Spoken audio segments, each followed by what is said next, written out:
What's up guys, මගේ නම ඩිමෙල්. ඔයාලා එකතු වෙලා ඉන්නේ ඩිමෙල් ඩයරිස් එක්ක. අපි අද එහෙනම් කතා කරමු CB4 ගැන.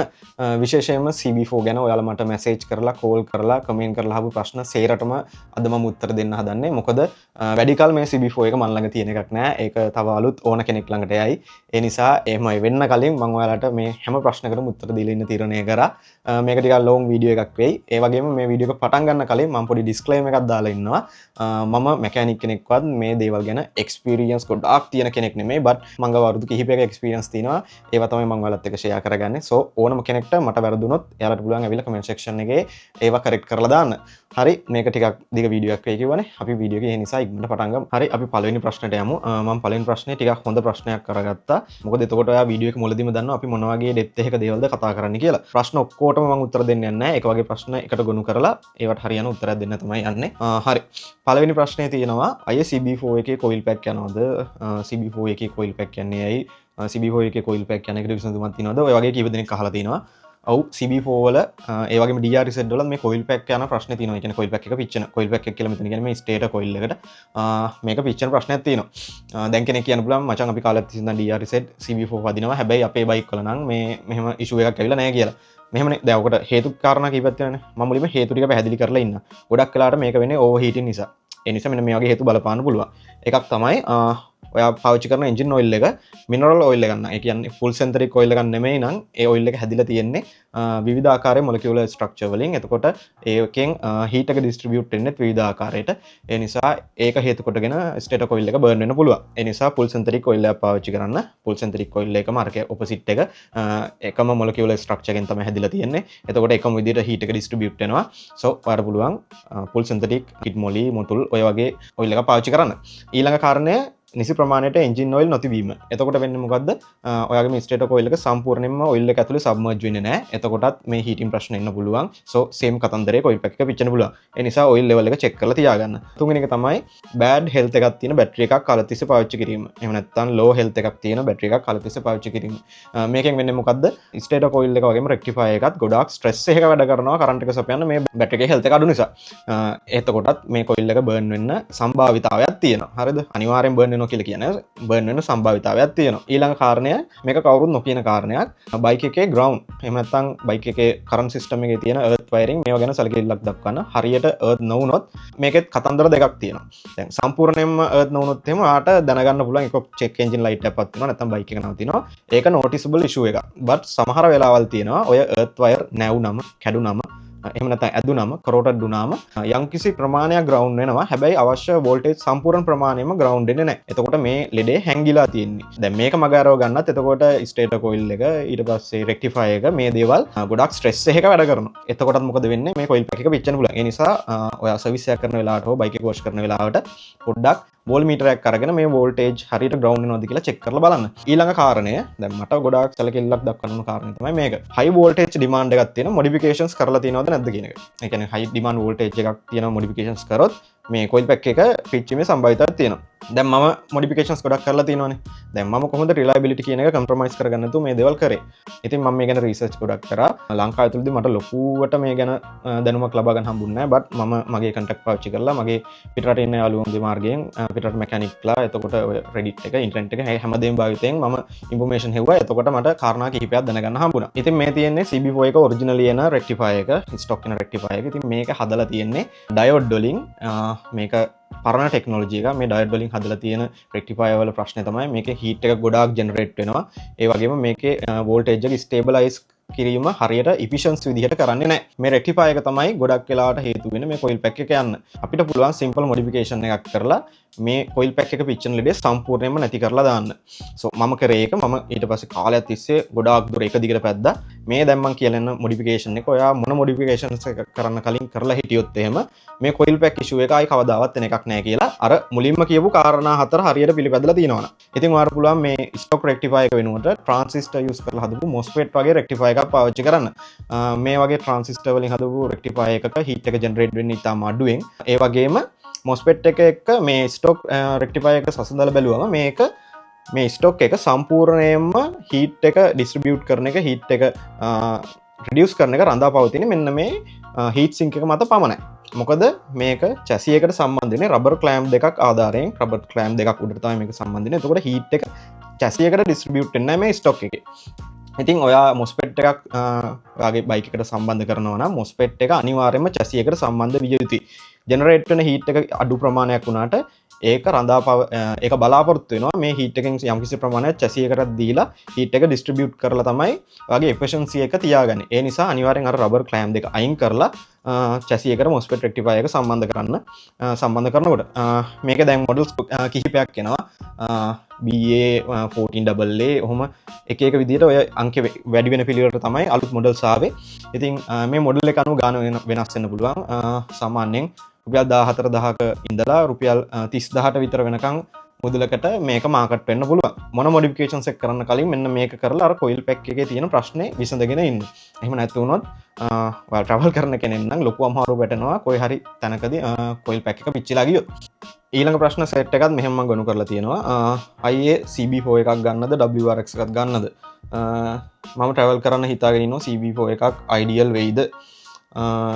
මම CB4 එකක් ගන්නද DRZ එකක් ගන්නද කියලා දෙලෝක තනි වෙලා ඉන්නේ. මේ වගේ බයික් එක චූස් කරන්න බැරි එක ගැන තමයි අහලා තින්නේ. මෙහෙමයි. දැන් මම මුලින්ම ගන්න හිටිය DRZ එක. මම ට්‍රැවල් කරන්න ආස කෙනෙක් නේ. ඉතින් මම ට්‍රැවල් කරන පර්පස් එකෙන් මම ගන්න හිටිය DRZ එක. මොකක් හරි හේතුවකට මම DRZ බලන්න ගිහුවා. මම බයික් එක ගන්න කාලේ මට සෙට් වුන්නේ නැහැ. මට හරියන කන්ඩිෂන් එකක තිබ්බ DRZ එකක් හම්බුනේ නැහැ. සෝ මගේ යාළුවෙක් කිව්වා මට මචං CB4 එකක් try කරලා බලන්න. ඔයා සමහරට ආසයි කියලා. සෝ මම CB4 එකක් නිකන් පැදලා බැලුවා මට ආස හිතුණා. මම ඒක තමයි CB4 එකට ගියේ. CB4 එක ගොඩක් comfortable, reliable bike එකක්. ගොඩක් smooth bike එකක්. ගන්න ඕන කෙනෙක්ට මම recommend කරනවා. but දැන් මෙතන ප්‍රශ්න අහලා තියෙන අය ඔයාලා පොඩ්ඩක් සලකලා බලන්න ඕගොල්ලෝ purpose එක මොකක්ද කියලා. ඒ purpose එකට සරිලන විදිහට bike එක අරගන්න. මොකද CB4 කියන්නේ ගොඩක් low down bike එකක්. ගොඩක් heavy bike එකක්. ඒ වගේම ගොඩක් කොස්ට් එක යන බයික් එකක්. මේක මේන්ටේන් වලට වගේම ෆුවල් කන්සම්ප්ෂන් එකත් ගොඩක් අඩුයි. මේන්ටේන් වලට ලොකු ගාණක් යනවා. සෝ ඒක ගැන සැලකිලිමත් වෙලා ඔයාගේ බයික් එක චූස් කරගන්න. ඔයාලා මනි කියන එක ඉෂුව එකක් නෙමෙයි නම් ඔය චූස් කරගන්න ප්‍රශ්න අතර. හරි අපි යමු ඊළඟ ප්‍රශ්නෙට. මම මේකත් ප්‍රශ්න කිහිපයක් කැටි කරලා තියෙන්නේ. බයික් එක ගත්ත ගමන් මොනවද කරන්න ඕනේ මොඩිෆිකේෂන්ස් කරන්න කලින්. මම ඒකට එක උත්තරයක් කිව්වා රෙක්ටිෆයර් එක. CB4 එකේ ගොඩාක් දුර යනවට බය නැද්ද? හීට් කතන්දර එන්නේ නැද්ද? ඊට පස්සේ අහලා තිනවා බයික් එක ඕෆ් රෝඩ් යන්න පුළුවන්ද? හරි මෙහෙම ඔය මෙයාලා ඔක්කොම අහන්නේ එකම දේ තමයි ඒ තමයි රිලයබිලිටි එක. දැන් දුර යන්න පුළුවන් රිලයබල් බයික් එකද මේ CB4 කියන්නේ කියලා. අර පළවෙනි කෙනා අහපු ප්‍රශ්නත් එක්ක උත්තර දීගෙන මම යන්නම්. මගේ බයික් එක මගේ එක්ස්පීරියන්ස් එක මම කියන්නේ මම ඉතින් මම කරපුවා ගැන කියන්න. බයික් එක ගන්නකොට හොඳ කන්ඩිෂන් බලලා ගන්න. ඒකට ඉතින් වෙනම වීඩියෝ එකක් කරන්න කන්ඩිෂන් බලලා ගන්න කොහොමද කියලා. බයික් කන්ඩිෂන් බලලා ගත්තා වගේම බයික් එක දැන් ඔයාලට දෙන කෙනා දෙයි මචං මම සර්විස් එක කරා මම ටියුන් අප් එක කරා කියලා. ඒ වුණාට ඔයා ලක්ෂ ගණන් දීලානේ ගන්නෙ.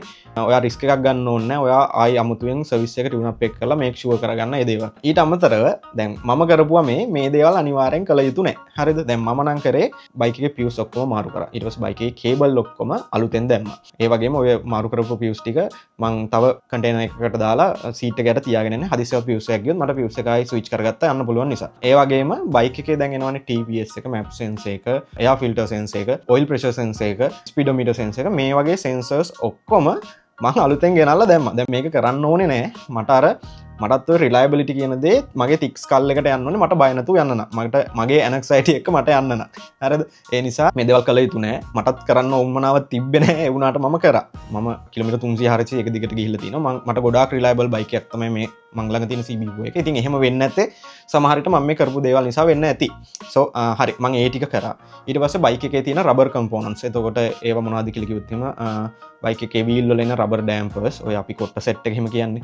ඊට පස්සේ බයික් එකේ කූලින් සිස්ටම් එකට සම්බන්ධ රබර් හෝස් මේ වගේ දේවල්. මේ හැම එකක්ම මං රබර් කම්පොනන්ට්ස් සේරම් වගේ අලුතෙන් දැම්ම බයික් එකට ගෙනල්ලා මේවා දාන උමනාවක් තිබ්බේ නැහැ. සමහර විට ඔයා ගන්න බයික් එකෙත් එහෙම උමනාවක් නැති වෙන්න පුළුවන්. but make sure කරගන්න මං මේ දේවල් දැම්මා. ඊට පස්සේ බයික් එකේ throttle body එක, බයික් එකේ starting mode එක මේ වගේ දේවලුත් මම අලුතෙන් දැම්මා. ඒ වගේම tune up එක කරගත්තා. tune up එක කරගන්න වෙලාවේ මම iridium plug 4ක් දැම්මා. ඒ වගේම මම තව extra plug 4ක් මගේ seat එකට මම අරගෙන යනවා. මේත් එක්කම තව ප්‍රශ්නකුත් තියෙනවා එක්කෙනෙක් අහලා මෙතනදී උත්තර දෙන්න තු මම ඒකට තව පස්සේ උත්තර දෙන්න. මොකද ඒකත් එක්ක තව කතා කරන්න මට ප්‍රශ්නයක්ත් තියෙනවා. ඊළඟ ප්‍රශ්නෙට යමු. CB4 එකේ Revo එකක් ගන්නද Spec 3 එකක් ගන්නද? මෙම දැම රෙවෝ කියන CB4 කාණ්ඩය ඇවිල්ලා CB4 තියෙන පුවල් ඉන්ජෙක්ටර් ටෙක්නොලොජි එක තියෙන බයික් කාණ්ඩය. ඉතින් ඊට කලින් ආව ස්පෙක්ට්‍රි වගේ ඊට කලින් ආව මොඩලුත් මේ සේරම පුවල් සප්ලයි වෙන්නේ කාබුරේටරයක් මාර්ගයෙන් තමයි. ඉතින් මේ කාබුරේටර් බයික් වල රිලයබිලිටි එක පුවල් ඉන්ජෙක්ෂන් බයික් එකට සාපේක්ෂව අඩුයි, throttle response එක අඩුයි. මේ මට නම් ගොඩක්ම බලපෑ මෙන්න මේ throttle response එක කියන එකයි රිලයබිලිටි කියන එකයි. ගොඩක්ම throttle response එක. මම කාලෙත් තිස්සේ ඉඳන් පැද්දේ පුවල් ඉන්ජෙක්ටඩ් බයික්. ඉතින් මට මේ throttle response එක ඉතාම වැදගත්. ඒ නිසා තමයි මම රෙවෝ එකකට ගියේ. මම නම් සජෙස්ට් කරන්නේ රෙවෝ එකකට යන්න කියලා. බට් ස්පෙක්ට්‍රි රිලයබල් විදිහට ගොඩක් අය පදිනවා. හරියට ටියුන් අප් එකේ මේ දේවල් හරියට කරලා තිනවනේ මේ throttle response එකත් හොඳට තියෙයි. ඊළඟ ප්‍රශ්නේ රතු පාට බයික් එක විකුණුවේ ඇයි? මේ රතු පාට ඔය ඇනිවර්සරි කලර් තිබ්බ එක ගැන කියන්නේ. මේ ඇනිවර්සරි කලර් තිබ්බ එකත් දැන් තියෙන මේ සුදු පාට බයික් එකත් මේ දෙකම එකම බයික් එක. ඉතින් මම මේ බයික් එකේ ලීගල් සෙකන්ඩ් ඕන. ඉතින් මේ තියෙන බයික් එක මම ගනිද්දි තිබ්බ විදි මම ඊට පස්සේ මොඩිෆිකේෂන් ගණනාවක් කරා. ඉතින් මේ කස්ටම් පේන් මේ පේන් ජොබ් සේරම කරේ කසුන් අය තමයි. ඔයාලට ලීගල් විදිහට මේ පේන්ට් එක චේන්ජ් කරගන්න පුළුවන්. ඒක කිසි ප්‍රශ්නයක් නැහැ. ඔයාලට තියෙන පේන්ට් එක චේන්ජ් කරලා ඉවරලා මොටර් ට්‍රැෆික් ඩිපාර්ට්මන්ට් එකට ඒක දන්වන්න. සෝ දැනුත් මේ හැමදේම හැම මොඩිෆිකේෂන්ස් එකක්ම කරලා තියෙන ලීගල් රාමුව ඇතුලේ. සමහර විට මේ හැම මොඩිෆිකේෂන්ස් එකක් ගැනම කතා වෙයි. මම ඔයාලගේ ප්‍රශ්නට උත්තර දීගෙන යනකොට. හරි ඊළඟ ප්‍රශ්නට අපි යමු. මචං කැරි එක හදාගත්තේ කොහෙන්ද? ලගේජ් එක කොහෙන්ද ගත්තේ? මම ගිවි කැරි එක ගන්නද? ඩේටෝන කැරි එක ගන්නද? හරි. කැරි එක හදපු එකක් නෙමෙයි. මේක අරගත්ත එකක්. ගිවි කියන බ්‍රෑන්ඩ් එකෙන් හදන කැරි එක. ඉතින් මේක එන්නේ ගිවි කියන ප්ලේට් එකත් එක්කමයි මේ ගිවි බොක්ස් එක උඩින් සම්බන්ධ කරන්න පුළුවන් විදිහට. දැන් මගේ බයික් එකේ නම් මම මේ ගිවි ප්ලේට් එක අයින් කරලා මගේ පැන්ඩ බොක්ස් එකේ ප්ලේට් එක දාලා තියෙන්නේ. ඒතකොට මම ට්‍රැවල් එකක් කරන වෙලාවට මට පැන්ඩ බොක්ස් එක ඊසිලි මවුන්ට් කරගෙන මගේ ගමන ගිහිල්ලා එන්න පුළුවන්. ඩේටෝන එක ගන්නද ගිවි එක ගන්නද? මට මතක විදිහට ඩේටෝන එක චැසි එකට මවුන්ට් වෙන්නේ තැන් දෙකකින් විතරයි. ඉතින් මම ගිවි එක ගන්න තීරණය කරේ මේ නිසා තමයි ගිවි එක චැසි එකට තැන් 4කින් මවුන්ට් වෙනවා. ඒ නිසා බයික් එකටත් රයිඩර්ට නොදැනි වැඩි බර ප්‍රමාණයක් ගෙනියන්න පුළුවන්. සෝ මගේ අයිඩියා එක නම් ගිවි එකකට යන්න. හැබැයි ඩේටෝන එකේ මම දන්නේ මේ විදිහට තැන් 4කට සම්බන්ධන එකක් තියෙනවද කියලා. එහෙම නැත්නම් ඔයාලට පුළුවන් මේ වගේ කැරි එකක් හදාගන්න තමන්ට ඕන විදිහට. අපි යමු ඊළඟ ප්‍රශ්නෙට. ගිවි කැරි එක කීයද ගත්තේ? මම මේක ගත්තේ නම් රුපියල් 35000ක් වගේ මුදලකට. මම මේක අරගෙන ඉවරලා වැඩි හොඳට කියලා මේක පවුඩර් කෝට් කරා සම්පූර්ණයෙන්ම. ඉතින් මේක රුපියල් 30000ක් 40000ක් අතර ලංකාව ඇතුළතදී අරගන්න පුළුවන් කියලා මම හිතනවා. හරි ඊළඟ ප්‍රශ්නට යමු. එන්ජින් ගාඩ් එක කොහෙන්ද හැදුවේ බ්‍රෝ? එන්ජින් ගාඩ් එක කොහෙන්ද ගත්තේ? එන්ජින් ගාඩ් එක ගැන තමයි අහලා තියෙන්නේ. හරි මේ එන්ජින් ගාඩ් එක මම ඩිරෙක්ට් ජපාන් වලින් ගෙන්න ගත්තේ. මේ ඩේටෝනා බ්‍රෑන්ඩ් එකෙන් හදන එන්ජින් ගාඩ් එක. ඉතින් මේකට මට රුපියල් 20000කට වගේ ආසන්න මුදලක් තමයි ගියේ. එතකොට එන්ජින් ගාඩ් එකේ තියෙන ප්ලාස්ටික් කැලම මොකද මේ එන්ජින් ගාඩ් එක හීරෙනවට දාලා තියෙන ප්ලාස්ටික් ගාඩ් එක ගැන අහන්නේ. මේවා නම් ඔයාලට AliExpress ටෙමු වගේ වයිනුත් ගන්න පුළුවන්. මම ලින්ක් එකක් දාලා තියන්නම් පල්ලෙහෙන්. රුපියල් 5000ක් හෝ රුපියල් 8000ක් ඒ කොහොමද රුපියල් 8000කට අඩුවෙන් ඔයාලට අනිවාර්යෙන් ගන්න පුළුවන් මේ ජෝඩුවක්. CB4 එකට කරන ප්‍රධාන මොඩිෆිකේෂන් මුලින්ම කරන මොඩිෆිකේෂන්ස් මොනවද කියලා හෙවොත් මම සජෙස්ට් කරන්නේ මෙන්න මේ එන්ජින් ගාඩ් එකක් අරගෙන ඔයාගේ එන්ජින් එක ආරක්ෂා කරගන්න කියලා. අපි යමු එහෙනම් ඊළඟ ප්‍රශ්නෙට. හරි ඊළඟට අහලා තියෙන මේ රේඩියේටර් ගාඩ්ස් ගැන. මචං රේඩියේටර් ගාඩ් එක කීයද ගත්තේ? රේඩියේටර් ගාඩ් එක කොහෙන්ද ගත්තේ? ඔය රේඩියේටර් ගාඩ් එකට හීට් ඉෂුව එන්නේ නැද්ද? මේක ප්‍රශ්නයක් නෙමෙයි ඊළඟ එක. ඔය රේඩියේටර් ගාඩ් එක දාන්න එපා මගේ ගෑස් කට් ගියා. හරි රේඩියේටර් ගාඩ් එක ගැන මම මේ රේඩියේටර් ගාඩ් එක ඉම්පෝර්ට් කරා. මේකට මට රුපියල් 10000ක වගේ මුදලක් තමයි ගියේ. ඉතින් මෙහෙමයි ඔය දැන් හීට් කතන්දරය ගැන අහන්නේ මේකයි. ඔයාගේ බයික් එකේ කූලින් සිස්ටම් එක හරියට නැත්තම් වෙලාවට ෆෑන් එක ඔන් වෙන්නේ නැත්තම් හරියට කූලර් නැත්තම් කොටිම හීටින් සිස්ටම් එකේ අවුල් තියෙනවා නම් එහෙම නැත්නම් රේඩියේටර් එක ඩැමේජ් වෙලා තියෙනවා නම් සමහර විට මේ වගේ එයාෆ්ලෝ එක පොඩ්ඩක් කම්ප්‍රොමයිස් වෙන රේඩියේටර් ගාඩ් එකක් දැම්මොත් එමය හීට් කතන්දර එන්න පුළුවන්. බට් මගේ එක්ස්පීරියන්ස් එක අනුව දැන් මගේ බයික් එකේ මම ඔය ස්ටේන්ලස් ස්ටීල් රේඩියේටර් ගාඩ් එකත් එක්ක ගොඩාක් දුර එක දිගට ගිහිල්ලා තිනවා. කිලෝමීටර් 300 400 ගිහිල්ලා තිනවා. මට එහෙම හීටින් ප්‍රශ්න ඇවිල්ලා නැහැ. මම හිතන්නේ ඔය අරම කියන අයගේ හීටින් ප්‍රොබ්ලම් මෙහෙම ඇති බයික් එකේ. එතකොට තමයි ඔය ඉෂුව එක එන්න දඟලනවා ඇත්තේ. දැන් මම මේක දාලා තියෙන හේතුව කියන්න මේක දාන්නේ සාමාන්‍යයෙන් එකක් ලුක් එක අනිත් එක තමයි බයික් එකේ රේඩියේටර් එක ආරක්ෂා කරගන්න. සෝ මට නම් තාම එහෙම හීට් ඉෂුව එකක් ඇවිල්ලා නැහැ. ඒක තමයි උත්තරේ. හරි අපි යමු ඊළඟ ප්‍රශ්නෙට. සයිලන්ස් එක වටේට දාලා තියෙන ගාඩ් එක කොහෙන්ද ගත්තේ? කකුල තියෙන ගාඩ් එක මොකද්ද? හරි මේ අහලා තියෙන සයිලන්ස් එකකට දාලා තියෙන ක්‍රෑෂ් ප්‍රොටෙක්ටිව් ගාඩ් එක ගැන මේවා නම් අලි එකේ ටෙමු එකේ හිමත් ගන්න තියෙනවා. නැත්නම් ලංකාව ඇතුලේ මාකට් එකෙත් ගන්න තියෙනවා. දැන් මම දෙකක් දාලා තියෙනවානේ මේ දෙකට මම හිතන්නේ රුපියල් 8000ක් වගේ මුදලක් යන්නේ නැති එකක් 4000ක් වගේ තමයි ගත්තේ මට මතක විදිහට. මම ලින්ක් එකක් දාන්න බලන්නම්. එහෙම නැත්නම් මේවා සර්ච් කරලා ගන්න එක තමයි ගොඩක් හොඳ. මොකද මේ මොහොතේදී අඩුම ඩිස්කවුන්ට් එක තියෙන එක ඔයාලට ගන්න පුළුවන්. මම දාන ලින්ක් එකෙන් යනවට වඩා. මොකද මම දාන ලින්ක් එක පස්සේ වෙලාවක ඩිස්කවුන්ට් නැති වෙලා ගාන අනිත් ඒවාට වඩා වැඩි වෙන්න පුළුවන්. සෝ මේ වගේ බඩු ඕඩර් කරන හැටි ගැනත් ඔයාලට වීඩියෝ එකක් ඕනනම් ඒත් කමෙන්ට් එකක් දාන්න V-bike එක හෝ මොකක් හරි ඕන එකෙන් මම ඒකට ටියුටෝරියල් එකක් කරන්නම් ඉන්ටරෙස්ට් ආයි ඉන්නවනම් කමෙන්ට් එකක් දාන්න වීඩියෝ එකක් කරන්න. හරි ඊළඟ ප්‍රශ්නය අහලා තියෙන්නේ මචං පෝක් ටියුබ් දෙක ස්ටිකර් එකක් දාලා ඔල්ල තියෙන්නේ. පෝක් ටියුබ් එක කොහෙන්ද ගත්තේ? පෝක් ටියුබ් එකේ පාට යනවද? පෝක් ටියුබ් එක කීයද ගත්තේ? හරි මේ පෝක් ටියුබ් එක ගැන තමයි අහලා තියෙන්නේ. හරි මේ පෝක් ටියුබ් දෙක මම ජපානයෙන් ගෙන්න ගත්තේ. මට මේක ගෙන්න ගන්න රුපියල් 60000කට ආසන්න වගේ මුදලක් ගියා. ඉතින් මේකේ කලර් එක ෆේඩ් වෙලා නැහැ. දැන් අවුරුද්දක් තිස්සේ ඉඳන් මම පාවිච්චි කරනවා. කලර් එක ෆේඩ් වෙලා නැහැ. මේක හීරිලා එහෙම මුකුත් වෙලා නැහැ. හොඳට තියෙනවා. දැන් කෙනෙක් කල්පනා කරනවා ඇති 60000ක් යන්නේ නැහැ මචං. මම ලංකාවේ මට ටයිටේනියම් කලර්, ගෝල්ඩ් කලර් ගන්න පුළුවන්. ඊට ගොඩක් අඩුවෙන් කියලා. ගොඩක් කලාට ඔය ලංකාවේ තියෙන එකේ ඔය ගොඩක් අය කියන්නේ පාට යනවා කියලා. ඔය තියෙන චයිනීස් එක. හරිද? චයිනීස් එක ඉතින් ඩියුරබිලිටි එක කොහොමද කියන්න මම දන්නේ නැහැ. කොහොමද ජපානයෙන් කියන බඩු වල චයිනීස් බඩු වලට වඩා ක්වොලිටි එක වැඩිනේ. ඒ වගේම කලර් එක ෆේඩ් වෙන කතන්දරේ නම් අනිවාර්යෙන් තියෙනවා. ඔය මෙහෙ අඩුවට ටිකක් ගන්න තියෙන එකේ. මං කියන්නේ සුළු ගානක් තමයි අඩු වෙන්නේ. සෝ ඔයාට පුළුවන් ඔයාටම V-bike එකෙන් හරි එහෙම තැනකින් මේක ගෙන්න ගන්න. හරි ඊළඟ ප්‍රශ්නය අහනවා පෝක් බැලන්ස් එක කොහෙන්ද ගත්තේ? පෝක් බැලන්ස් එකෙන් මොකක්ද වෙන්නේ? හරි පෝක් බැලන්ස් එක තමයි අහන්නේ. මම මේ පෝක් බැලන්ස් එකත් මම ජපානයෙන් තමයි ඉම්පෝට් කරේ. මට ඒකට රුපියල් 12000කට වගේ ආසන්න මුදලක් තමයි ගිහිල්ලා තියෙන්නේ.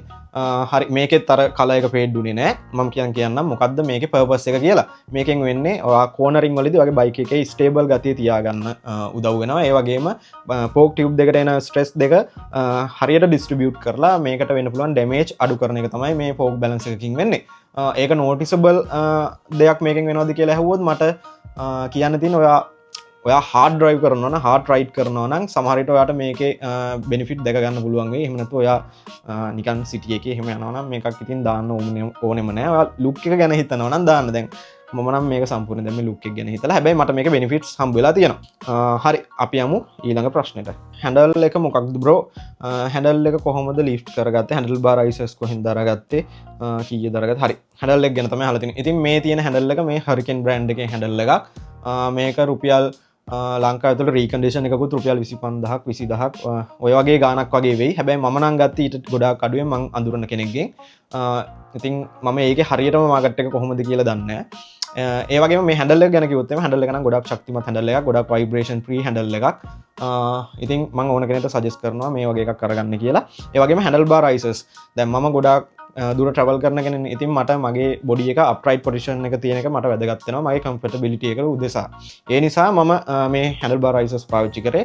මේ හැන්ඩල් බාර් අයිසස් දෙක ගන්නත් මට මං හිතන්නේ රුපියල් 8000කට ආසන්න වගේ මුදලක් තමයි ගියේ.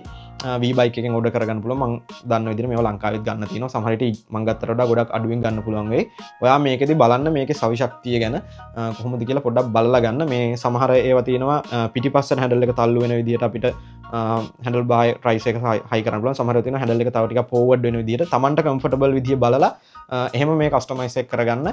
දැන් මම කරගත්ත දේ මට ගොඩාක් මගේ බෑක් බෝන් එකට ගොඩාක් හෙල්ප්ෆුල් වෙනවා සනීපෙට යන්න. සෝ ඒක තමයි හැන්ඩල් බාර් හැන්ඩල් බාර් අයිසස් වල කතන්දරේ. හරි අපි යමු ඊළඟ ප්‍රශ්නෙට. හැන්ඩල් බාර් බැලන්ස් එකකින් මොකක්ද වෙන්නේ? හැන්ඩල් බාර් බැලන්ස් එක කොහෙන්ද ගත්තේ? මේ වගේ දේවල්. හරි හැන්ඩල් බාර් බැලන්ස් එකකින් සාමාන්‍යයෙන් වෙන්නේ high RPM වලදී බයික් එකේ හැන්ඩල් එකේ ভাইබ්‍රේෂන් අඩු කරගන්න එකත් බයික් එක පෙරලීමකදී හැන්ඩල් එකට වෙන්න පුළුවන් ඩැමේජ් එකත් අඩු කරගන්න එක වගේ දේවල් තමයි මේකෙන් පර්පස් එක වෙන්නේ. බට් මෙතනදී නම් මම මේක කරේ සම්පූර්ණම ලුක් එක උදෙසා. මොකද කිව්වොත් එහෙම දැන් මේ හරිකන් හැන්ඩල් එක එහෙම ভাইබ්‍රේට් වෙන හැන්ඩල් එකක් නෙමෙයි. ඒ වගේම මේ CB4 කියන්නේත් එහෙම ভাইබ්‍රේෂන් high RPM වලදී ভাইබ්‍රේට් වෙන බයික් එකක් නෙමෙයි. සෝ මම නම් කරේ මේක ලස්සන උදෙසා මේකත් මම ජපානයෙන් ඉම්පෝට් කරේ. මට ඒකට ගිහිල්ලා තියෙනවා රුපියල් 10000කට ආසන්න මුදලක් ගිහිල්ලා තියෙනවා. ඒ වගේම මේකේ කලර් එක ෆේඩ් උනේත් නැහැ. හරි අපි යමු ඊළඟ ප්‍රශ්නෙට. බ්‍රේක් ලිවර්ස් කොහෙන්ද ගත්තේ? බ්‍රේක් ලිවර්ස් දෙක ගැන විස්තරයක් කියන්න. හරි මෙහෙමයි මම නම් මේ බ්‍රේක් ලිවර්ස් දෙක දැම්මේ සම්පූර්ණයෙන්ම ලුක් එක උදෙසා විතරයි. දැන් මම මේ දෙක ජපානයෙන් ඕඩර් කරේ. ඉතින් මේකට මට ගිහිල්ලා තියෙනවා රුපියල් 15000කට ආසන්න මුදලක්. මේකෙත් අර ෆෝක් ටියුබ් දෙක වගේම කලර් එක ෆේඩ් උනේ නෑ. දැන් දාලා අවුරුද්දක් විතර වෙනවා. මේක අර ඇඩ්ජස්ටබල් කරගන්න පුළුවන්. ඒක පොඩි ලිවර් එකකින් ඇඩ්ජස්ට් කරගන්න පුළුවන් විදිහට තමයි තියෙන්නේ. බට් මම ඒක යූස් කරන්නේ මම එකම විදිහට තියාගෙන තමයි මම යන්නේ. මම සැරින් සැරේ එහෙම ඇඩ්ජස්ට් කරන්නේ නෑ. මෙහෙමයි. ඔයා ලුක් එක ගැන ලොකුවට හිතන්නේ නැත්නම් මේකට යන්න එපා. හරි දැන් මේකෙත් තියෙනවනේ මේ ලංකාවේ ගොඩාක් අඩුවට ගන්න පුළුවන් දෙකක්. ඔය චයිනීස් දෙයක් මේක වගේම එනවා. මම ජපානයෙන් ගෙනපු මේ දෙක ටිකක් බරින් වැඩි, සවි ශක්තියෙන් වැඩි වගේම මේ කලර් එක ෆේඩ් වෙන්නේ නැහැ. හැබැයි ඔය කල එක ලංකාවේ තියෙන එකේ ඔය නැත්නම් චයිනීස් එකේ ෆේඩ් වෙනවද නැද්ද කියලා මම හරියට දන්නේ නැහැ. මම ඒක යූස් කරලා නැති නිසා. but overall මම නම් කියන්නේ ඔයා ලුක් එක ගැන හිතනම් විතරක් මේකකට මාරු වෙන නැත්නම් ඔරිජිනල් දෙක තියාගෙන ඉන්න. මේවා මේ බ්‍රේක් ලිවර්ස් මේ වගේ දේවල් හදලා තියෙන්නේ ක්‍රෑෂ් එකකදී මේකේ අග කැඩිලා ඔයාගේ අත ආරක්ෂා වෙන්න. දැන් එහෙම දේවල් මේ මොඩිෆයි අපි දාන ඒවායේ ගොඩක් එහෙම වෙන්නේ නැහැ. ඒ නිසා ඔයා කන්සිඩර් කරලා බලන්න ඔයා ලස්සන කියන දේ උදෙසා මේක දානවද නැද්ද කියලා. ඊට පස්සේ මම අහලා තිනවා සයිඩ් මිරර්ස් කොහෙන්ද බ්‍රෝ ගත්තේ කියලා. මම මේ සයිඩ් මිරර්ස් අරගෙන අප්ඩේට් කරලා වීඩියෝ එකක් දැම්මා. ඒකට තමයි මේක දාලා තියෙන්නේ. මට ඇත්තටම ගත්තේ අයියාගේ නම නම් මතක නැහැ. ගාල් එක්කනේ මම ඩිස්ක්‍රිප්ෂන් එකේ හරි කොයි හරි එයාගේ නම හරි මොකක් හරි එකක් දාන්න මතක් වුණාම ඉතින් මම ඒ දෙක දැන් මෙහෙම මාරු කරන්න ඕනේ. මම මේ දෙක දැම්මේ නම් මේ මම දැන් හැඩල් බායක හැඩල් බාර් රයිසස් ගාලා උස්සුවනේ. එතකොට දැන් CB4 ඔය version එකේ න හැඩල් මේ සයිඩ් කන්නඩි දෙකත් ගොඩක් උසින් වැඩි. එතකොට දැන් හැඩල් එකත් ඉස්සර පස්සේ ගොඩාක් ඉස්සෙනවා. එතකොට බයික් එකේ සිලෝවෙට් එක නිකන් කැතයි වගේ කියලා මට හිතුණා. ඒ නිසා තමයි මම මේ ෂෝට් මිරර්ස් දෙක පාවිච්චි කරේ. ඉතින් මේකත් ජපානයේ ගෙන්නපු සයිඩ් මිරර්ස් දෙකක්. හරි අපි යමු ඊළඟ ප්‍රශ්නෙට. අර මම මුලින්ම කිව්වේ පළවෙනි ප්‍රශ්නේදී මම ආන්සර් එකක් දුන්නේ නැහැ කියලා. අන්න ඒ ප්‍රශ්නේ මෙන්න මෙතනට අදාළ වෙනවා. අර එක්කෙනෙක් අහලා තිබුණේ දුර යන බය නැද්ද කියලා. ඉතින් මෙතන අහලා තියෙන ප්‍රශ්න තමයි මචං මම ස්ටොක් ටයර් වලට වඩා විත් එකෙන් වැඩි ටයර් දෙකක් දාන්න ඒක හොඳද? ඊට පස්සේ අහලා තිනවා ටයර්ස් දෙක කොහෙන්ද ගත්තේ? ටයර්ස් වල ගණන්.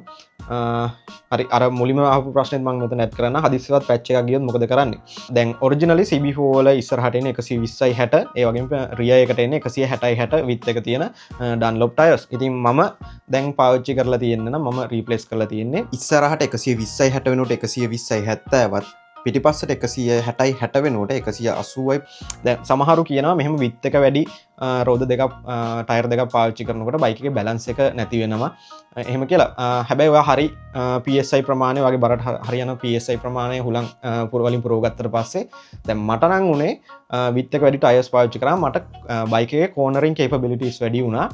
මගේ රයිඩ් එක තවත් ප්‍රෙෂර් වුණ එක තමයි උනේ.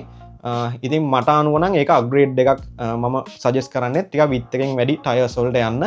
ඒක ලස්සනයි වගේම ෆන්ක්ෂනැලිටි වලිනුත් টොප් නොච් තියෙනවා කියලා තමයි මගේ එක්ස්පීරියන්ස් එක අනුව මට කියන්න තියෙන්නේ. ඔයාලට වෙන එක්ස්පීරියන්ස් එකක් තියෙනවා නම් වෙන අයිඩියා එකක් තියෙනවා නම් පළවෙනි කමෙන්ට් එකක් දාන්න.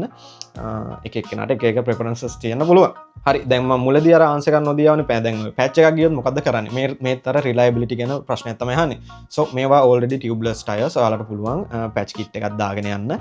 ඉතින් මේ තියෙන්නේ මම බයික එක සීට් එකට තියගෙන පැච් රිපෙයාර් කිට් එක මේකේ තියෙනවා පොඩි ස්ට්‍රිප් වගේ එකකුයි තව මේක පන්ච් එක නිකන් ඔය මෙහෙම ටූල් සෙට් එකක් තියෙනවා මම මේ ටික අරගෙන අනිවාර්යෙන් යනවා කොහෙ ගියත් ඉතින් හදිස්සියවත් පැච් එක ගියොත් එහෙම මට පුළුවන් මගේ පැච් එක දාගෙන යන්න ඒ වගේම මම ගාව තියෙනවා මේ බීසස් පෝටබල් පම්ප් එක මේක පවර් බැංක් එකක් විදිහට යූස් කරන්නත් පුළුවන් මේකේ ටෝච් එකක් තියෙනවා ඉතින් කළුවරකදී වුණත් ඔයාලට පැච් එකක් දාගෙන හුලං ගහ ගන්න පුළුවන් ෆන්ක්ෂන්ස් ගොඩක් තියෙනවා මේකේ ඒ වගේ මේක PSI වලින් වගේම බා වලිනුත් මේක මෙෂර් කරන්න පුළුවන් ඉතින් මේක ගැන වීඩියෝ එකක් ඕන නම් මට කියන්න මම ඒකත් අරගෙන එන්නම් මේකට මම හිතනවා සෙපරේට් වීඩියෝ එකක් කරන්න පුළුවන් විදිහේ ඩිවයිස් එකක් මේක කියලා ඉතින් මේ පැච් යන ප්‍රශ්නෙට මීට අමතරව කරන්න පුළුවන් තව දෙයක් තියෙනවා ඒ තමයි ඔයාගේ ටයර්ස් දෙකට self healing liquid එකක් include කරන්න පුළුවන් මේ තියෙන්නේ මම එහෙම include කරපු liquid එක මේ බොටල් දෙකක් සම්පූර්ණයෙන් මට වැය වුණා පොඩක් ඉතුරුත් වුණා බොටල් දෙකෙන්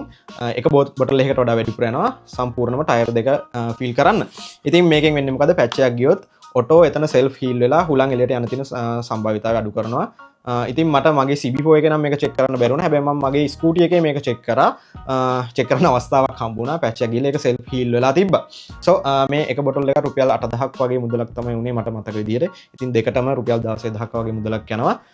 දුර යන කෙනෙක් නම් බර බයික් එකක් නම් තියෙන්නේ මේ වගේ එකක් දාගන්න ටයර්ස් ඇතුළට හරිම පහසුයි ඉතින් මම මේක දාලා තිබ්බත් පැච් රිපෙයාර් කිට් එකයි එයා පම්ප් එකයි දෙකම මම කොහෙ ගියත් අරගෙන යනවා වැඩි හොඳට කියලා ඊළඟට අහලා තිබෙන ටයර්ස් වල ප්‍රයිස් කොහොමද කියලා මේක ඉතින් සාමාන්‍යයෙන් වෙනස් වෙනවා දැන් මට නම් ටයර්ස් ඉස්සරහ පිටිපස්ස දෙකම රීප්ලේස් කරන්න 1,10,000ක් වගේ මුදලක් ගියා මට මතක විදිහට ඉතින් ඕක අඩු වැඩි වෙන්න පුළුවන්. මම යූස් කරේ ඩන්ලොප් ටයර්ස් හොඳ ග්‍රිප් එකක් තියෙනවා. සෝ ටයර්ස් ගැන ප්‍රශ්න ඉවරයි කියලා මම හිතනවා. අපි යමු ඊළඟ ප්‍රශ්නෙට. ඊළඟට අහලා තියෙනවා මේකත් මම මේ දාපු පෝස්ට් එකකට තමයි අහලා තියෙන්නේ. බ්‍රේක් පැඩ්ස් කොහෙන්ද ගත්තේ? ඩේටෝනා බ්‍රේක් පැඩ්ස් ඉක්මනට ගෙවෙනවද? ඩේටෝනා බ්‍රේක් පැඩ්ස් ගන්න කීයක් ගියාද? කොහොමද ගෙන්න ගත්තේ? බ්‍රේක් පැඩ්ස් ගැන තමයි අහලා තියෙන්නේ. මෙහෙමයි මම යූස් කරන්නේ ඩේටෝනා බ්‍රෑන්ඩ් එකේ හදන බ්‍රේක් පැඩ්ස්. ඉතින් මම මුලින්ම යූස් කරේ ඩේටෝනා රෙඩ් කියන ක්ලාස් එකේ බ්‍රේක් පැඩ්ස්. ජෙනරලි ඩේටෝනා කියන බ්‍රෑන්ඩ් එකේ බ්‍රේක් පැඩ්ස් වල බ්‍රේක් රෙස්පොන්ස් එක වැඩි. එතකොට ලයිෆ් ස්පෑන් එක වැඩි. ගොඩම බ්‍රේක් රෙස්පොන්ස් එක මට හොඳටම නෝටිස් වෙලා තියෙනවා. බ්‍රේකින් හොඳටම හොඳයි. ඒ වගේම ඩිස්ක් එක ගෙවෙන්නේ නැතුව ඩිස්ක් එක ආරක්ෂා වෙලා බ්‍රේක් පැඩ්ස් දෙක විතරක් ගෙවෙනවා.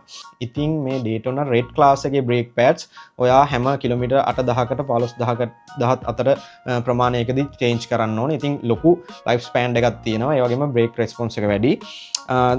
ඉතින් මම දැන් යූස් කරන්නේ ඩේටෝනා ගෝල්ඩ් එකේ ගෝල්ඩ් ක්ලාස් එකේ. ඒක කිලෝමීටර් 5000 10,000 අතර තමයි ක්ලැසිෆයිඩ් කරලා තින්නේ රීප්ලේස් කරන්න ඕනේ කියලා.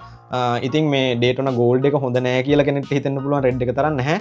මේ ඩේටෝනා ගෝල්ඩ් එක ට්‍රේස් ට්‍රැක් වල ඒවට තමයි පාවිච්චි කරන්නේ. ඒ බ්‍රේක් රෙස්පොන්ස් එක හොඳ ගොඩාක් වැඩි. ඉක්මනට ගෙවෙන්නේත් ඔය බ්‍රේක් රෙස්පොන්ස් එක හොඳට තියෙන නිසා. ඉතින් මට මේ ඩේටෝනා බ්‍රේක් පැඩ්ස් ගෙන්න ගන්න ඉස්සරහට ජෝඩු දෙකයි පිටිපස්සේ ජෝඩුවයි මේ ඔක්කොම ගෙන්න ගන්න රුපියල් 30000ක් 35000ක් වගේ ආසන්න මුදලකට ගියා. දැන් කෙනෙක් බලන්න පුළුවන් මචං රුපියල් 18ත් බ්‍රේක් පැඩ්ස් ජෝඩුව තියෙනවා ඩේටෝනා එක මේ ලංකාවේ තුලදී කියලා. ඔව් තියෙනවා.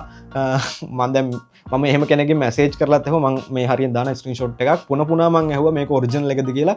ඔව් මල්ලි ඔරිජිනල් එක කියලා දෙන්න හදනවා. රැවටෙන්න එපා. එච්චර අඩුවට මේ ඩේටෝනා බ්‍රේක් පැඩ්ස් නම් දෙන්න බෑ.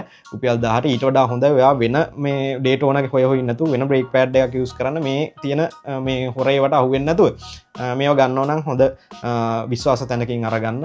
එහෙම නැත්නම් දන්න කෙනෙක් එක්ක යන්න ගන්නකොට ඉතින් මෙහෙම බ්‍රේක් පැඩ්ස් නෙමෙයි මොන බඩුව දුන්නත් මේ ඇත්ත කියලා දෙන්න අඩුවටනේ දෙන්නේ. රුපියල් 18 දෙන්නේ. ඕකට බොරු කියන්න එපා.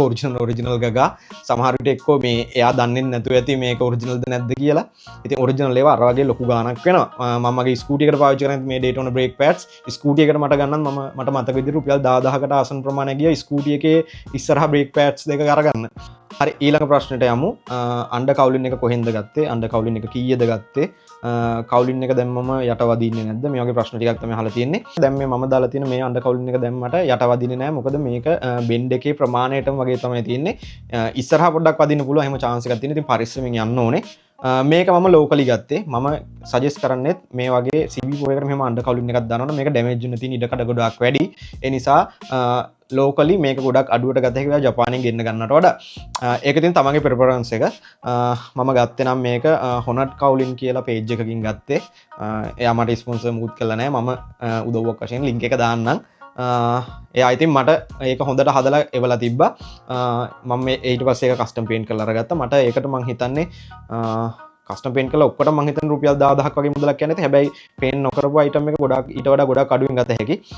මේක හයි කරනකොටත් මේක හදිස්සියවත් මේක බැදුනොත් හරි ක්‍රෑෂ් එකකදී මේක ගැලවිලා ගිහලා ඔයාව ආරක්ෂා වෙන විදිහට හදන්න. ඒ කියන්නේ ඉක්මනට මේක කැඩිලා යන විදිහට මේක බයික් එකට මවුන්ට් කරන්න. මේක ගොඩක් රිජ් විදිහට බයික් එකට මවුන්ට් කරන්න එපා. සේෆ්ටි එක ගැන මුලින්ම හිතලා ඉන්න. ඉතින් ඒ වගේම ඔයා යන පාර අනුව මේක හයි කරනවද නැද්ද කියලා පොඩි සැලකිල්ලක් දක්වන්න. මොකද මේක යට වදින්න පුළුවන්. හරිද? කොච්චර නැගුවත් මේක වදින්න නම් පුළුවන්.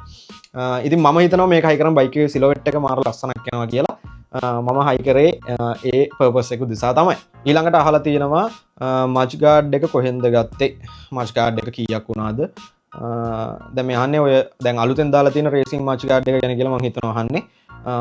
කලින් දාලා තිබ්බේ කාබන් ෆයිබර් මච් ගාඩ් එක. ඒක ඔරිජිනල් බයික් එකේ දෙද්දි තිබ්බේ. ඒක මම ගත්ත එක නෙමෙයි. සෝ දැන් තියෙන මෙන්න මේ රේසින් මච් ගාඩ් එක මම හිතනවා මේකත් බයික් එකේ සිලොවෙට් එකට මාර ලස්සනයි කියලා. ඒක තමයි මම මේක දැම්මේ. මේකෙන් හැබැයි මට නම් ටිකක් වීසි වෙනවා. පර්පස්ලි බැලුවොත් එහෙම මේක දාන එක පොඩ්ඩක් පර්පස් පැත්තෙන් පොඩ්ඩක් කන්ට්‍රෝවර්ෂල්. මේක මට අරගන්න රුපියල් 10000ක් වගේ මුදලක් ගියා. අන්පේන්ටඩ් වර්ෂන් එකක් තමයි මට මතක විදිහට මම අරගත්තේ. හරි ඊළඟට අහලා තියෙනවා වයිසර් එක කොහෙන්ද ගත්තේ කියලා. වයිසර් එක කීයක් වුණාද? වයිසර් එක අලුත් වයිසර් එක ලස්සනයි. හරි වයිසර් එක ගැන තමයි අහලා තින්නේ. දැන් මේ මොන වයිසර් එක ගැනද කියලා අහලා නැති නිසා මම වයිසර් දෙකම ගැන කියන්න. දැන් පළවෙනියට මම දාලා තිබ්බේ මෙන්න මේ Honda ඔරිජිනල් වයිසර් එක. මට මේකට එහෙම නැත්නම් වින් සීල්ඩ් එක මේකට මට රුපියල් 40000ක් හෝ 45000ක් ඒ අතර මුදලක් තමයි වැය වුනේ. ඉතින් මේක ඔයා ගෙන්න්න ගන්න පුළුවන් මෙහ රීකන්ඩිෂන් විකුණ අය තින මන්න සජස්කරන රීකන්ඩිෂනයක් කරගන්න ගොඩක් අඩුවට ගන්න පුළුවන් බ්‍රන්ඩ් ගන්නට වඩා මේක ඔරිජිනල් මවන්් එකකුත්වෙනවා මේක ස්පෙක්ත්‍රී රෙබෝ මේ හැමකට මේක සම්බන්ධ කරන්න පුල මේකෙන් බයිකට අමුතු ලස්සනකුත්වෙනවා පර්පස් අතින් ඉතින් ලොකු වින්ශීල් එකක් වෙන්න නැහැ හරි ඊළඟට මේ දැන් දාලා තියෙන මෙන්න මේ වයිසක මේකට අපි නිකන් කටවහර තියෙන බිකිනි වයිස කියලා ඇයි එහෙම කියන්නේ කියලා නම් මම දන්නේ එහෙම තමයි කියන්නේ ඉතින් මේක මම අරගත්තෙත් අන්පේන්ටඩ් වර්ෂන් එකක් අරගෙන මම මෙන්න මේ කස්ටම් පේන්ට් එක කරගත්තා ඉතින් මේක පිටිපස්සෙන් යන රයිඩට තමයි මේ ගොඩා ලස්සනටම පෙනෙන්නේ ඉතින් මම හිතනවා මේ වයිස් එකෙන් බයික් එකේ පෙනුම තව ටිකක් ලොකුවට පේනවා බයික් එක මසල් බයික් එකක් වගේ පේනවා කියලා මම හිතනවා ඉතින් මම මේක දැම්මේ ලස්සන උදෙසා මේකට මේකයි මේකේ අර දාලා තියෙන ඔය ටයිටේනියම් වෙන සෙට් එකටයි මම හිතන්නේ මට රුපියල් 20000කට වගේ ආසන්න මුදලක් ගියා මේක අරගන්න හරි අපි ඊළඟ මාතෘකාවට අදාළ ප්‍රශ්න ටිකට යමු මේක සම්පූර්ණයෙන්ම දාලා තිබ්බේ මම අර සයිලන්ස් එක වෙනුවෙන් කරපු වීඩියෝ එකට ඒ වීඩියෝ එකත් ඕවරෝල් හැම සෝෂල් මීඩියා එකකම මම හිතන්නේ 70000ක් විතර කට්ටිය බලලා තිබ්බා ගොඩාක් කමෙන්ට් ආවිල්ලා තිබ්බා ඒකෙන් කිහිපයක් අරගෙන තමයි මම මේ කියන්නේ සයිලන්ස් එක ගැන තමයි ඔක්කොම අහලා තියෙන්නේ JMCA කියන්නේ මොකද JMCA කියන්නේ Japanese Motor Traffic Department එකෙන් දෙන රෙගියුලේෂන් වලට අවනතව හදපු සයිලන්සර්ස් වලට තමයි මේ JMCA කියන බැජ් එක JMCA approved බැජ් එක හම්බ වෙන්නේ. ඉතින් මේකෙත් එක එක කලර්ස් වලින් එනවා එක එක එමිෂන්ස් අනුව හදපුවා. ඉතින් මෙහෙම සයිලන්ස් එකක් යූස් කරන්න කියලා තමයි මම සජෙස්ට් කරන්නේ. මොකද මේක සද්ද ලස්සනයි. සමහර විට ඔයා හරි සයිලන්ස් එක පාවිච්චි කරොත් ඔයාගේ performance enhance වෙන්න පුළුවන් වගේම මේක අවට මිනිස්සුන්ට කරදරයක් නෑ ඔයාට කරදරයකුත් නෑ ඔයාගේ කන් දෙකට අමාරුත් නෑ ගොඩාක් දුර යනකොට සෝ මම සජෙස්ට් කරන්නේ JMCA බැජ් එක තියෙන සයිලන්ස් එකකටම යන්න ඔය අපි දැන් ඔය ප්‍රැක්ටිකලි ගත්තොත් එහෙම මේ දැන් අපේ නීතිය තියෙන්නේ මට මතක විදිහට ඩෙසිබල් 90ට වඩා අඩු වෙන්න ඕනේ හෝ 95ට වඩා අඩු වෙන්න ඕනේ ඉතින් දැන් මම පාවිච්චි කරන සයිලන්ස් එකේ උපරිම තියෙන්නේ ඩෙසිබල් 85ක වගේ සවුන්ඩ් එකක් තමයි තියෙන්නේ හැබැයි සවුන්ඩ් එක මාර ලස්සනයි අර කරදරයක් නැහැ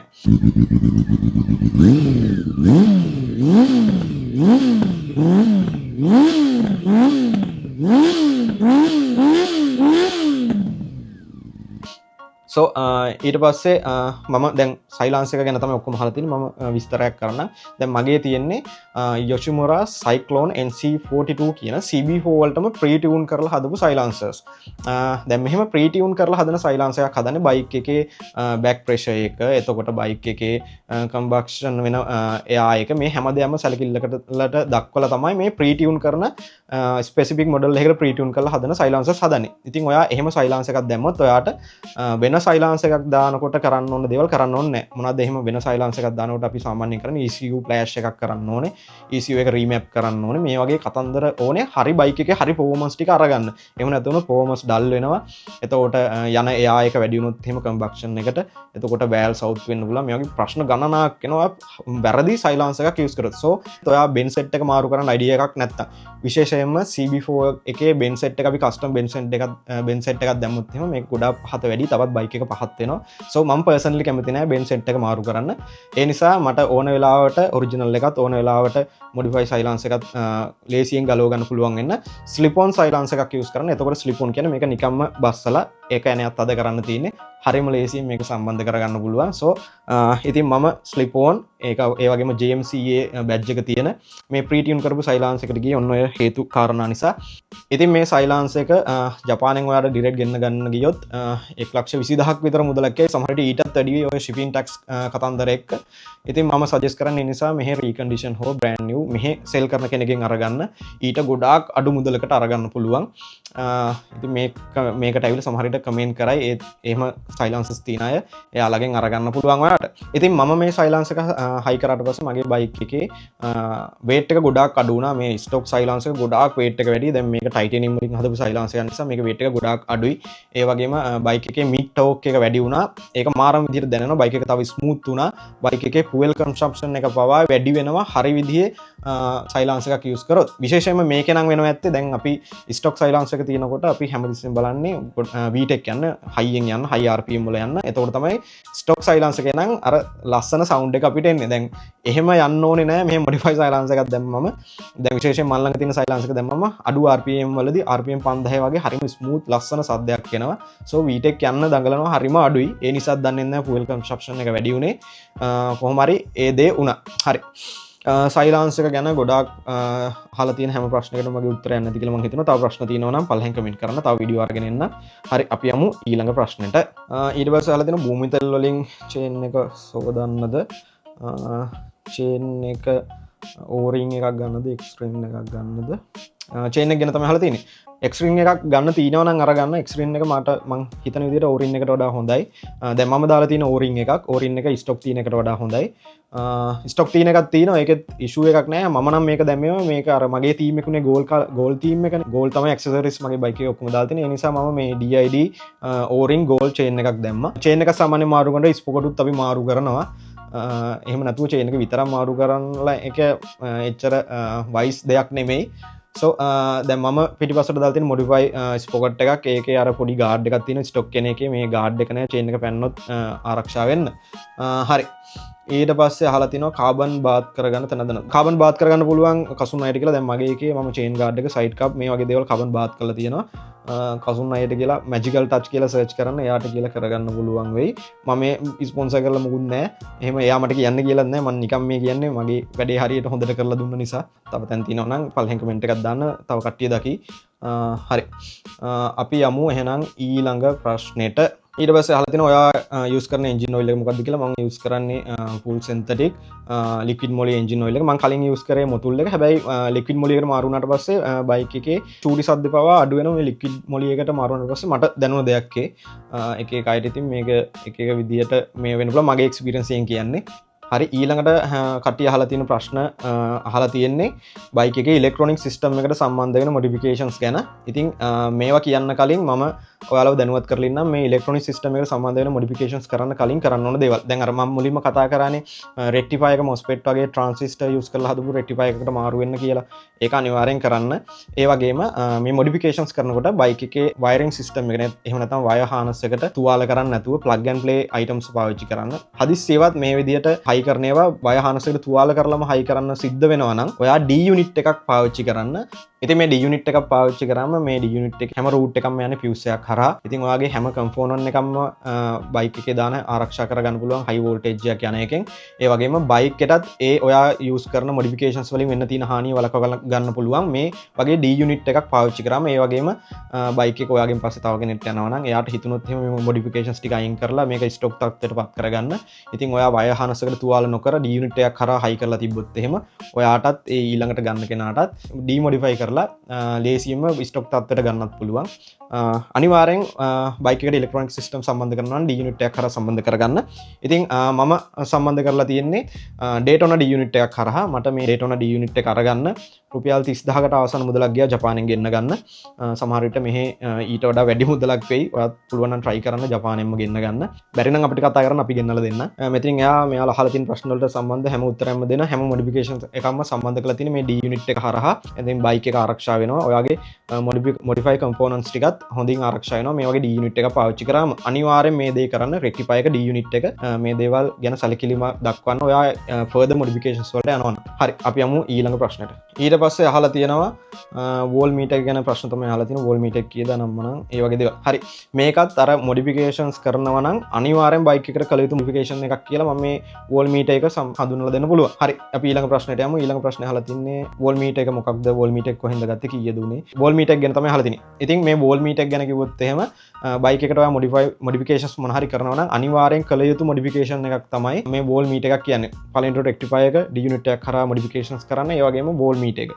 වෝල් මීටර් එකක් ඕන වෙන්නේ ඇයි? ඔයාගේ බයික් එකේ වෝල්ටේජ් එක ගැන ක්ලියර් අයිඩියා එකක් ඔයාට අරගන්න. දැන් මේ කොයිල් පැක් යන ප්‍රශ්නකුත් තියෙනවා කියලා මම කියවනේ මේ CB4 වලට. ඉතින් මේ වෝල් මීටර් එකක් තියෙන එක ඉතාම වැදගත්. ඔයා තව further modifications වලට යනවනම් ඔයාට හැමතිස්සෙම මොනිටර් කරගන්න පුළුවන් වෝල්ට් එක කොහොමද කියලා. ඉතින් මම යූස් කරන්නේ Daytona brand එකේ හදන Daytona වෝල් මීටර් එක. මේකේ LED light up display එකක් තියෙන්නේ. Daytona වෝල් මීටර් එකේ තියෙන වාසිය තමයි මේකේ ගොඩාක් accurate විදිහට voltage එක පෙන්වනවා. ඒ වගේම ගොඩාක් durable වතුර එහෙම යන්නේ නැහැ. දැන් කාලයක් තිස්සේ ඉඳන් මම පාවිච්චි කරනවා. ගොඩාක් වැස්ස ගිහිල්ලා තියෙනවා. වතුර ගිහිල්ලා එහෙම ප්‍රශ්න වෙලා නැහැ.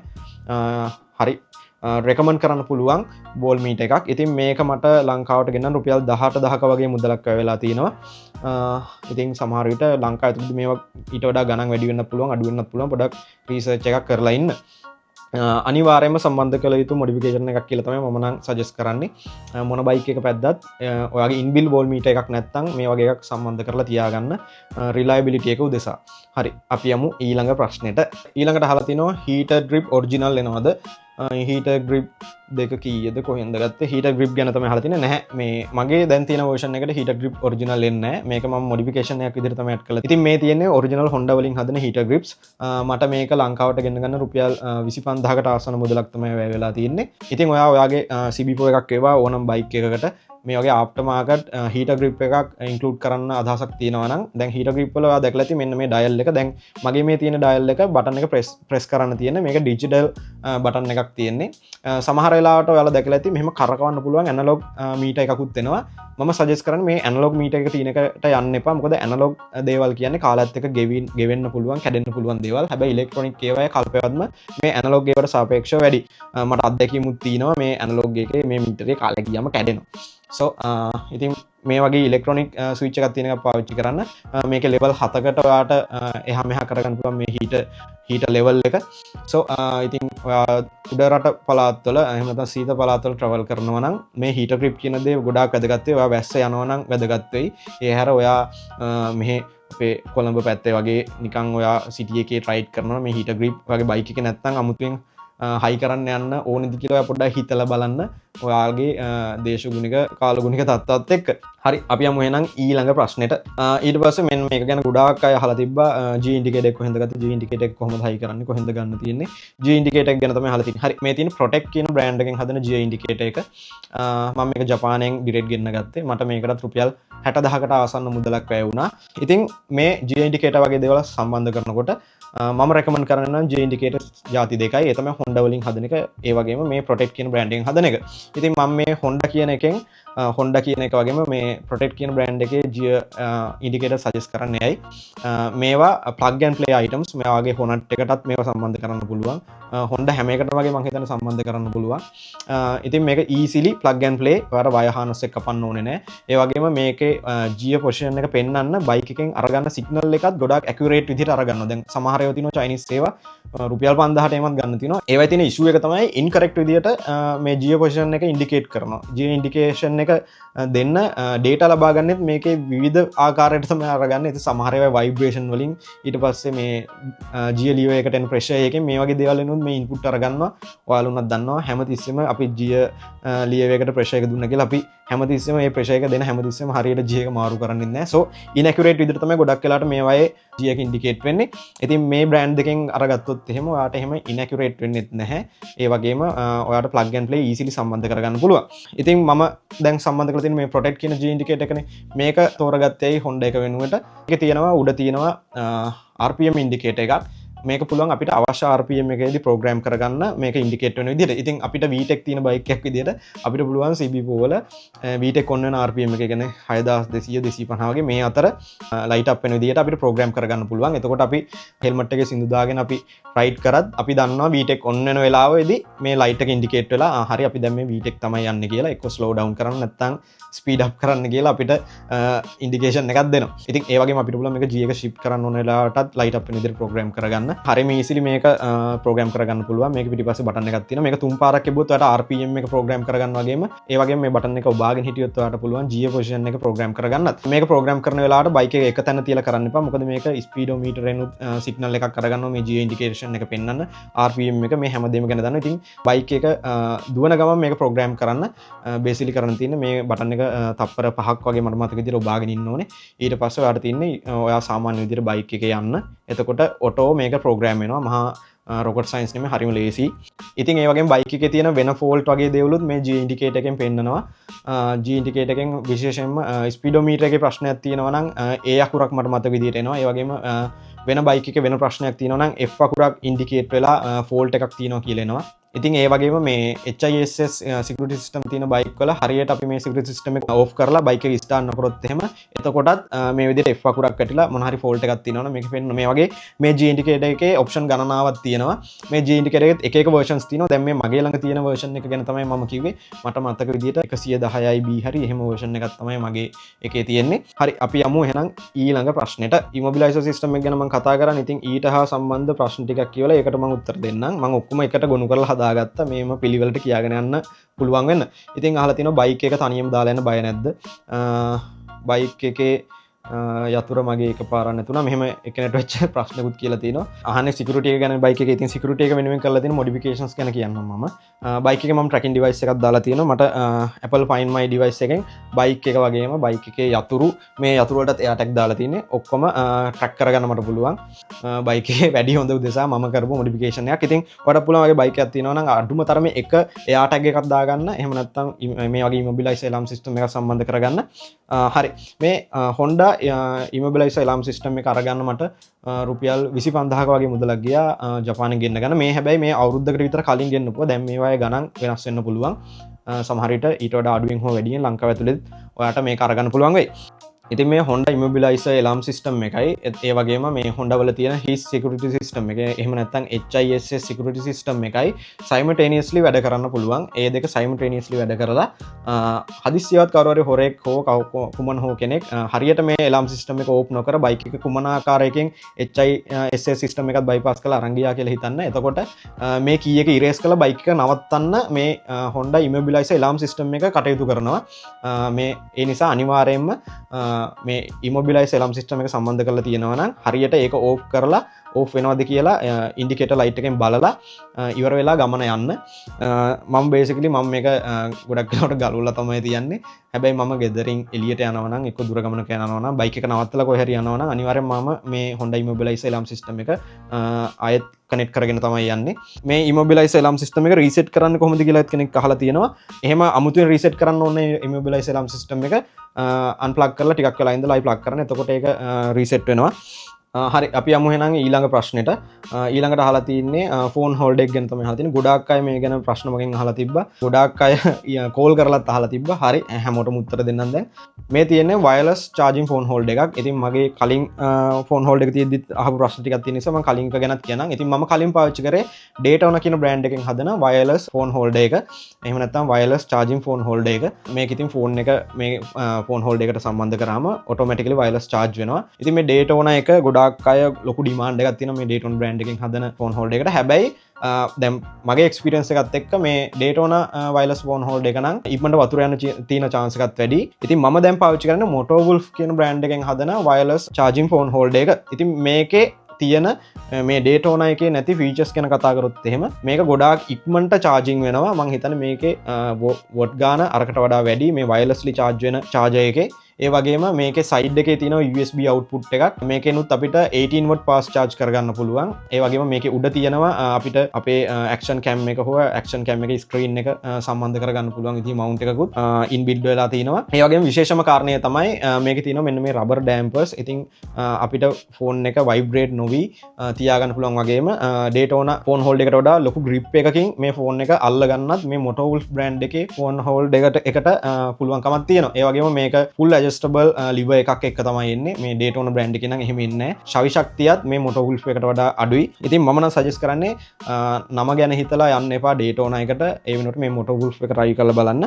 ඉතින් Daytona එක මට ජපානයෙන් ගෙන්න ගන්න රුපියල් 25000කට ආසන්න මුදලක් ගියා. හැබැයි මේ Motovulf එක ගෙන්න ගන්න මට නම් ගියේ රුපියල් 24000ක් වගේ මුදලක් තමයි. සමහර දවසට ඩිස්කවුන්ට් එනවා. එතකොට මේක මීටත් වඩා අඩු වෙන්න පුළුවන්. අනිවාර්යෙන්ම මම මොන බයික් එකක් ගත්තත් මේ මොඩිෆිකේෂන් එක නම් කරනවා. මේක ගොඩාක් රිලයබල් මේ Motovulf brand එකෙන් හදන wireless phone holder එක. ගොඩාම useful දෙයක් මේක. ඉතින් මම ඕන කෙනෙක්ට suggest කරනවා ඔයා modifications වලට යන්න හිතන් ඉන්නවා නම් ඔයා pick me drive ඔය වගේ දේවල් උනත් කරනවා නම් මේ වගේ modification එකක් කරගන්න මේක සම්බන්ධ වෙන්නේ fuse එකක් කරා inbuilt fuse එකක් තියෙනවා. ගොඩක් reliable ඒ වගේම ගොඩක් durable material වලින් හදලා තියෙන්නේ. so phone holder එක ගැන මං හිතනවා අයිඩියා එකක් එන්න ඇති කියලා. ඔයාට මේකක් ගන්න ඕන නම් මම link එකක් දාන්නට වඩා ඔයාට පුළුවන් ප්‍රැක්ටිකලි මේක සර්ච් කරලා ගෙන්න ගන්න. එහෙම බැරි නම් අපිට කතා කරන්න අපි ගෙන්නලා දෙන්නම්. ඊළඟට අපි යමු ඊළඟ ප්‍රශ්නෙට. ඊළඟට අහලා තිනවා හෙඩ්ලයිට් එක මොකක්ද කියලා අහලා තිනවා. මේක තියන්නේ මොඩිෆයි කරපු හෙඩ්ලයිට් එකක්. මේක රේඩ් බ්‍රික් කියන බ්‍රෑන්ඩ් එකෙන් හදපු හෙඩ්ලයිට් එකක්. මේක නම් මම යාළුවෙක්ගෙන් ගත්තේ. මට මේක ගාන ඇත්තටම මතක නැහැ. මේ රේඩ් බ්‍රික් හෙඩ්ලයිට් එකේ තියෙන විශේෂත්වය තමයි දැන් ඔයාලා කාවල දැකලා ඇතිනේ ඔයාලගේ ඉස්සරහින් එන වාහනේට ටිකක් ලෝ බීම් එකකුත් ඊට වඩා ටිකක් උස බීම් එකකුත් ඕගොල්ලෝ ඉස්සරහින් එන වාහන වලට ඔපොසිට් එක එහෙම නැත්නම් ඕගොල්ලෝ වම් අත පැත්තෙන් ඉන්ඩිකේට් වෙන විදිහට තමයි මේ ලයිට් දෙක ලෙවල් දෙකකට තියෙන. ඉතින් ඒ වගේ මේ රේඩ් බ්‍රික් කියන බ්‍රෑන්ඩ් එකේ හෙඩ්ලයිට් එක ලෙවල් දෙකකට තමයි වදින්නේ. ඒ නිසා අපිට ටිකක් හෙඩ්ලයිට් එක උස්සගෙන යන්න පුළුවන්. ඔයාගේ ඉස්සරහින් එන වාහන වලට මූණට මේ හෙඩ්ලයිට් එක වදින්නේ නැහැ. ඉතින් මේකේ ලෝ බීම් හයි බීම් දෙකක් තියෙනවා සාමාන්‍ය විදිහම තමයි. ඒ වගේම අහලා තිනවා LED නෙමෙයි ඔරිජිනල්. ඔව් මම මේකට LED ලයිට් එකක් පාවිච්චි කරලා තියෙනවා. LED ලයිට් එකක් මම ජපානයෙන් ගෙන්න ගත්තේ. ඒකට නම් ලොකු ගාණක් යන්නේ නැහැ. ඒක ගොඩක් අඩු මුදලකට ගන්න පුළුවන්. මෙහම ලයිට සම්බන්ධ කරනකොට බලන්න ඒවයි හිට සිංක එකක් තිනද ෆෑන් එකක් තිනද ඒවගේ දේවල් බලන්න හිට එක රිඩියස් කරගන්න. ඉතින් දැම්මං හයිකරප එකන මගේ ඉන්විල් ෆෑන් එකක් තියෙනවා. එතකොට බලන්න ඕන දේවල් තමයි තව කොච්චර වොට් ප්‍රමාණයක් මේ ඔය හයිකරන මොඩිෆිකේෂන්ස් වලට ඕන වෙනවද. usually CB4 එකේ user manual එකේ තියෙන නම් ඔයාගේ බයික් එකේ තියෙන components වලට අමතරව බොඩ් 150කට ආසන්න එක්ස්ට්‍රා ප්‍රමාණයක් ඔයාට මේකෙන් අවුට්පුට් එකක් දෙනවා කියලා මේ බයික් එකෙන්. එහෙම තමයි මට මතක විදිහට user manual එකේ තියෙන්නේ. ඉතින් ඔයාට ඒහා සමාන එච්චර ලොකු ප්‍රමාණයකට යන්න එපා. ඊට පොඩ්ඩක් අඩු ප්‍රමාණයකට මොඩිෆිකේෂන්ස් ඉන්ක්ලූඩ් කරන්න පුළුවන් බයික් එකේ හෙල්ත් එක ගැන හිතනවා නම්. මේ ප්‍රශ්න ටික තමයි මට දැනට තියෙන. තව ප්‍රශ්නයක් තියෙනවා. fog light දෙක කොහෙන්ද ගත්තේ කියලා. මේ තියෙන්නේ GSX BMW බයික් එක වදාගලා තියෙන ඇඩ්වෙන්චර් බයික් එක. එන්නේ ඒකේ උඩින් එන fog light දෙක තියෙනවා. අන්න ඒ fog light දෙක තමයි මේ තියෙන්නේ. මට මේක ගෙන්න ගන්න රුපියල් 25,000ක් වගේ මුදලත් තමයි මට මතක විදිහට වැය වුණේ. මේක ඉතින් ඉන්බිල් ෆියුස් එකක් එන්නේ. මේවත් සම්බන්ධ කරලා තියෙන්නේ D unit එකක් කරහා. මොකද මේවා හයි ඩිමාන්ඩ් වෝල්ටේජ් එකක් ඉල්ලන මොඩිෆිකේෂන්ස් මේ වගේ දේවල් කරනවා නම් ටිකක් අර මම කලින් කිව්ව කරුණු කාරණා 3-4 ගැන පොඩ්ඩක් සැලකිලිමත් වෙන්න. එහෙම වෙලා මේ මොඩිෆිකේෂන්ස් කරන්න. fog light තහනම්ද කියලා අහලා තිනවා. නෑ fog light තහනම් වෙන්නේ ඔයා headlight එකට වඩා උස ප්‍රමාණයකට සම්බන්ධ කරොත් තමයි headlight එකට පහතින් සම්බන්ධ කරන්න. ඒ වගේම fog එක නැති වෙලාවට use කරන්න එපා. fog එක තියෙන වෙලාවට use කරන්න පුළුවන්. rain එකේදී use කරන්න පුළුවන්. ඒක illegal නැහැ. ඔයාට legally fog දෙක දාගෙන යන්න පුළුවන්. මම දැන් දාගෙන මුළු ලංකාව වටේම ගිහිල්ලා තියෙනවා. එහෙම ප්‍රශ්නයක් නැහැ. හරි දැන් වීඩියෝ එක දික් වෙනවා. ඒ නිසා මම මෙතනින් මේ වීඩියෝ එක නවත්තනවා. ඉතින් මම හිතනවා මොන හරි දෙයක් ඔයාලා ඉගෙන ගන්න නැති කියලා. එහෙම ඉගෙන ගත්තා නම් ලයික් එකක් දාන්න. අකමැති නම් ඩිස්ලයික් එකක් දාන්න. මොන හරි දෙයක් සජෙස්ට් කරන්න තියෙනවා මොන හරි දෙයක් දැනගන්න ඕන නම් කමෙන්ට් එකක් දාන්න. විවේචන චෝදනා උන හරි දෙයක් තියෙනවා නම් ඒවත් කමෙන්ට් එකකින් දාන්න. හරි අපි යන ඊළඟ වීඩියෝ එකේදී හම්බෙමු. subscribe කරලා නැත්නම් subscribe කරගන්න, follow කරලා නැත්නම් follow කරගන්න. කැමති දෙයක් කරන්න. so අපි යන ඊළඟ වීඩියෝ එකෙන් හම්බෙමු. සමහර විට වෙන බයික් එකක් එක්ක හම්බ වෙන්න පුළුවන් වෙයි. so ගිහිල්ලා එන්න. එහෙනම් හැමෝටම ජය. safe ride. ඊළඟ වීඩියෝ එකෙන් හම්බෙමු. එහෙනම් goodbye.